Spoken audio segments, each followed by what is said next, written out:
Do what thou wilt shall be the whole of the law. Last night, I was working on a Goetia Circle canvas that I have hanging in my garage. I was painting it, and it's summertime. My wife and children have gone on a trip to see my in-laws, and I need to go back to work. I fly out to work tomorrow, so we had a bit of a parting, and I didn't sorry, I'm focusing on this and shuffling these cards. I was never good at shuffling cards. My kids left, my wife left, and I kind of saw a little bit of a rush of time to come back to the house, have something to smoke, listen to a nice audio book uninterrupted, and work on my art and work on the magic and stuff. So as soon as I came home, I performed a very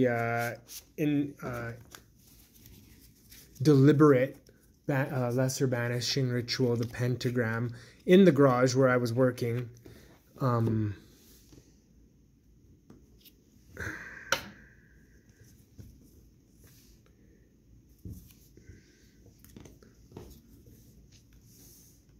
Good, hang on a second.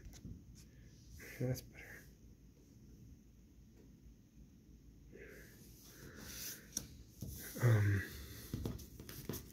And then after the lesser banishing ritual, I performed. I went directly into a hexagram ritual, and then after that, I put on. I brought up some magical weapons that I was using my basement to do some ritual work when I moved into this house, but I don't know, my kids play down there. I didn't feel, for some reason, the garage to me, it started with me just working on that canvas, but now it almost seems like when I was in there, it's like the intention was to make the canvas in the garage and then use it in the basement. And now that I've been working in the garage, like, you know what, even though like the temperature might not be as easily conditioned in the garage, I think I enjoy it in here better. Like, there's a better energy. And I don't have any sort of apprehension of burning incense or anything in the garage. With the wife and kids in the house, I've burnt some cedar and they all gave me crooked noses.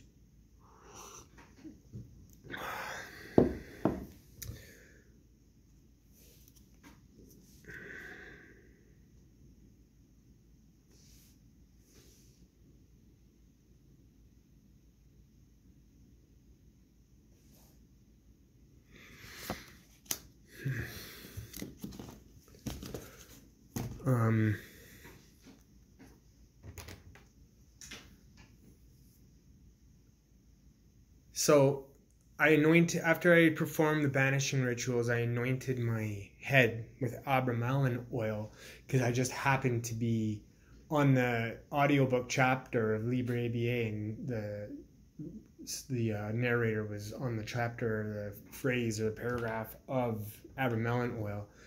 So I was very, I anointed myself with it on my top of my head and on my forehead very purposefully, and then went to work. And then when I came inside, and I felt I was very in the zone when I was out there. And when I came inside, I was getting a little tired, and I made a late night snack, which I'd been trying to lose weight for pretty much my whole life. I know I'm skating in directions here, but it's all relevant.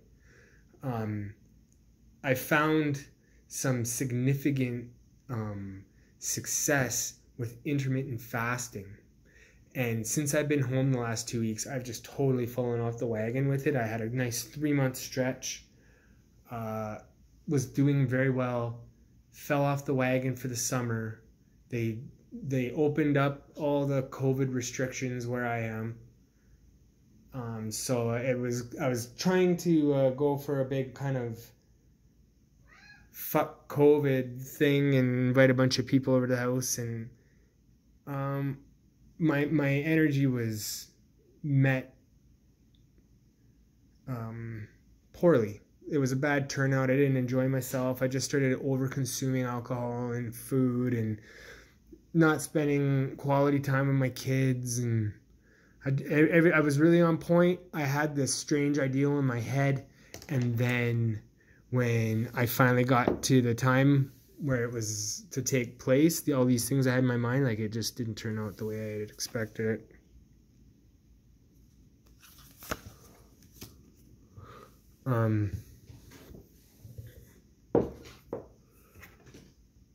So my point of me bringing that up was I was doing ritual in the garage, working on the tarp.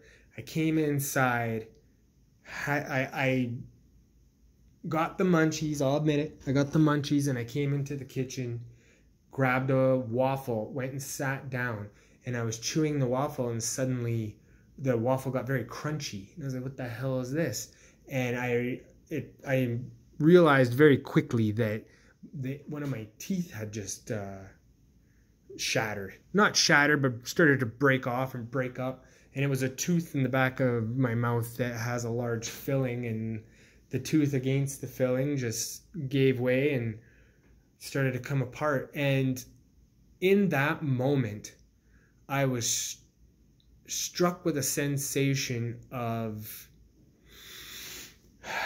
and it's kind of like a simultaneous emotion of feeling the aging process coupled with immediately missing my children and knowing that the last time that I saw them was the last time that I will ever see all of them that small.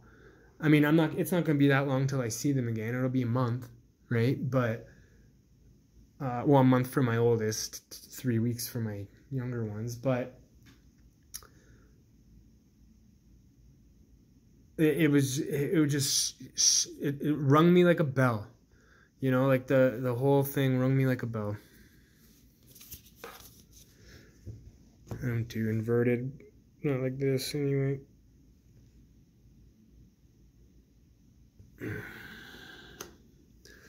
So yeah, so I'm sitting there with a mouthful of chewed waffle and busted tooth, and literally weeping over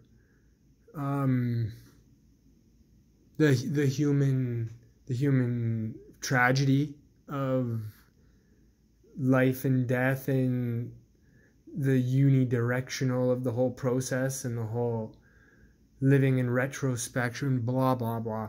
Starting to sound like a middle-aged loser. No, but seriously, man, like, in the moment, it's one of those things where until you feel it, you don't know what it feels like, right? And I'm almost 37 at the time of this video. So, I mean, I'm not, like, shifted gears into the aging process quite yet, but I mean, I'm starting to feel the gears shift, let's put it that way. Coupled with the not seeing my kids, and my kids are growing so fast, and I'm working out of town, and I'm gone for 2 weeks, back for 2 weeks, gone for 2 weeks, back for 2 weeks, and I've been doing that for almost 3 years. My littlest is she's pretty much known me like that her whole life, you know. So the strange part, I mean, that's strange enough as it is, but he's in his house alone, smoking pot, doing magic, and chewing on his tooth. That's strange. But then the strangest part was, at that moment when I felt that emotion hit me, I was poised to pick up my telephone and check the time. 11:11, just like that, 11:11. And you know that those numbers are hitting you like that, because when you see them, it's like someone flicks you in the head at the same time. Like look at that. At the same time, it's not just a coincidence. It's almost got this second part to it, this second effect where it feels like something etheric just flicked you in the head. But so I cried about it, and then